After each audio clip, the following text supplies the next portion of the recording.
Case لڑا تھا جو کہ انگلینڈ میں سب سے اہم کیس تھا، یعنی 3 ہفتے کے لیے برطانیہ کی ساری اخباروں کی وہ ہیڈ لائنز تھا، اور وہ کیس کی جو پروسیڈنگز تھی وہ شام کو ہر ٹیلی ویژن چینل کی ہیڈ لائنز تھی۔ بڑا امپورٹنٹ، انگلینڈ کا سب سے بڑا کھلاڑی تھا اس وقت، اور میرے اوپر انہوں نے کیس کیا وہ انگلینڈ کا ہیرو تھا، اور جوری تھی، 12 لوگوں کے جوری بیٹھتی ہے، جج ہوتا ہے، پھر جوری ہوتی ہے جو کہ عام شہری ہوتے ہیں۔ تو میرے اپنے وکیل نے کہا کہ تمہارا کوئی چانس نہیں ہے جیتنے کا، کیونکہ ساری انگریز جوری ہے اور وہ انگلینڈ کا ہیرو ہے، اور تم پاکستانی ہو، اور تمہیں پتہ ہے ہمارے لوگوں کے اندر تعصب بھی ہوتا ہے، تو کہتا تمہاری جیتنے کی کوئی چانس نہیں، بلکہ اس نے مجھے کوشش کی کہ تم کیس نہ ہی پیسے باہر آؤٹ آف کورٹ سیٹلمنٹ کر لو۔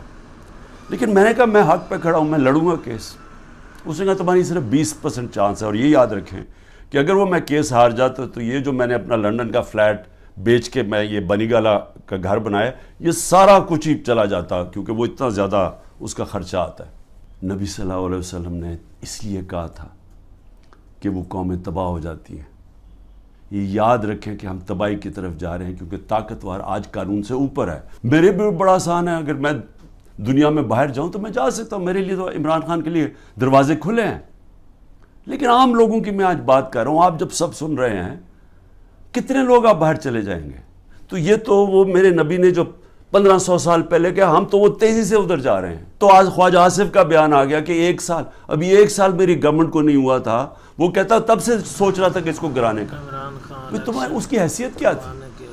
الیکٹ کر کے میں آیا ہوں، پبلک کے ووٹ سے میں آیا ہوں، ذمہ داری میری ہے، لیکن اس نے فیصلہ کر لیا۔ اور یہ یاد رکھیں کہ یہ جو آج ہو رہا ہے یہ ملک کے ساتھ، یہ سب سے بڑا جنرل باجوہ اس کا ذمہ دار ہے۔ ہم نے فیصلہ کیا، حالانکہ وہ سوچیں 10,000 لوگ ہمارے جیلوں میں ہیں، عمران خان کے اوپر 180 کیس ہو چکے ہیں، پہنچ گئے ہیں 180 تک، ہماری سینئر لیڈرشپ جیل میں ہے، لوگ انڈر گراؤنڈ میں گھر توڑ رہے ہیں، ان کے ہر قسم کا ان کی بزنسز بند کر رہے ہیں۔ میں کبھی نہیں سمجھتا تھا کہ یہ ملک اتنا نیچے چلا جائے گا، کہ ہماری اخلاقیات اتنی گر جائیں گی۔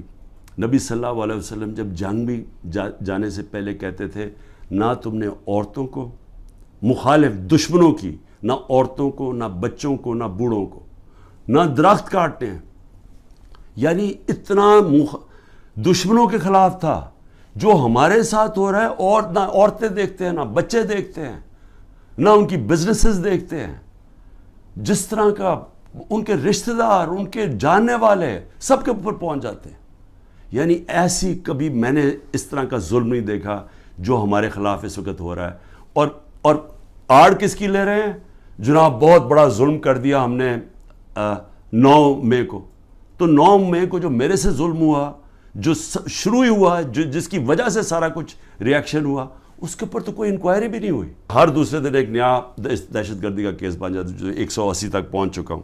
اور یہ اب ممکن ہی نہیں ہے میرے لیے کہ میں ساری جگہ بھاگا پھروں۔ کوئی میاں والی میں کیس ہے، فیصل آباد میں کیس، جدھر جی وہ 9 مئی کا بنا کے جس کو کیسز ہے، تو کوشش کر رہا ہوں، ملک سے تو نہیں بھاگوں گا، ہو سکے گا کہ ایک وقت ایسا آئے گا کہ میں یہ نہیں کر سکوں، جیل میں ڈال دیں گے، ڈال دے، تیار ہوں میں جیل کے لیے۔ 14 مئی کو جب ہم دیکھ رہے ہیں کہ الیکشن نہیں کرنے جا رہے، تو ہم 6 مئی کو اپنی آئین کے لیے، کیونکہ آئینی طور پہ ان کو الیکشن کروانا چاہیے تھا 14 مئی کو، جب آئینی طور پہ الیکشن نہیں کر رہے تو ہمیں کیا پتہ چلتا ہے کہ جی ایک دم اسلام آباد میں ہم ریلیز نکال رہے ہیں، سارے ملک میں ریلیز نکل رہی ہیں، اسلام آباد میں ریلی نکلتی ہے 144 عمران خان کے اوپر، یہاں کیس ہو جاتا ہے۔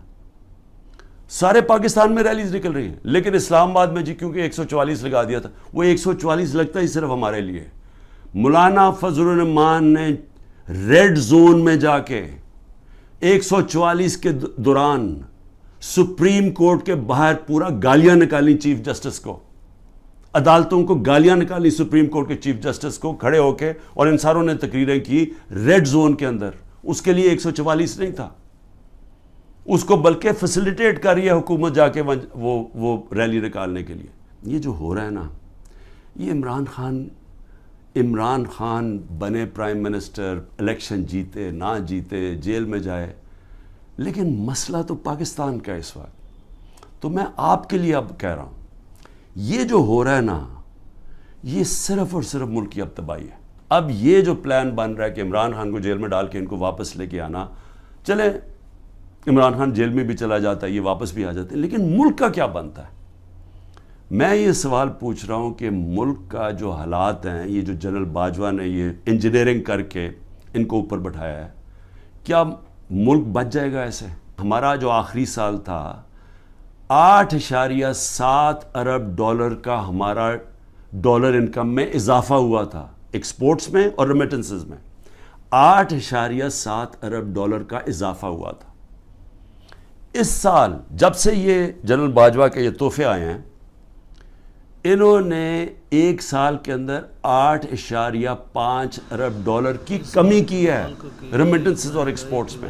جو لوگ یہ سارے لگے ہوئے ہیں، نیب میں بیٹھے ہیں، ایف آئی اے میں بیٹھے ہیں، پولیس میں بیٹھے ہیں، جو تنخواہ دار لوگ ہیں، میں ساروں کو آج کہہ رہا ہوں کہ دیکھیں آپ اللہ کو جواب دیں۔ آپ یہ جو چیزیں کر رہے ہیں، آپ اپنے ملک کی تباہی کے راستے پہ ملک کو لے کے جا رہے ہیں، اور آپ اپنی آخرت بھی تباہ کر رہے ہیں۔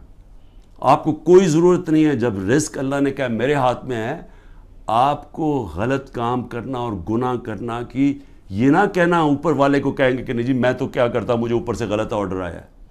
آپ کا رائٹ ہے کہ غلط آرڈرز آپ نہ مانیں، یہ آپ کو قانون اجازت دیتا ہے۔